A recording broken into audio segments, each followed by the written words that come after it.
Sorry mister Naik, আমাকে Bible শেখানো লাগবে না।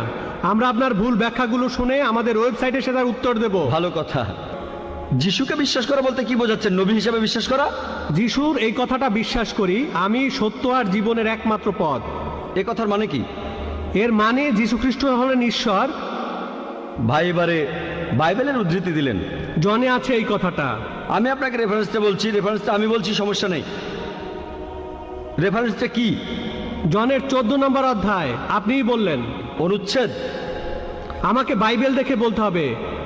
জনের 14 অধ্যায়ের 16 অনুচ্ছেদ। ঠিক 16 আছে? নম্বর না, 6 নম্বর অনুচ্ছেদ, 16 নম্বর না। সরি মিস্টার নায়েক, আমাকে বাইবেল শেখানো লাগবে না। আমরা আপনার ভুল ব্যাখ্যাগুলো শুনে আমাদের ওয়েবসাইটে সেটার উত্তর দেব। ভালো কথা। ভাই আপনি উদ্ধৃতি দিচ্ছেন, আপনার ব্যাগে তো বাইবেল আছে।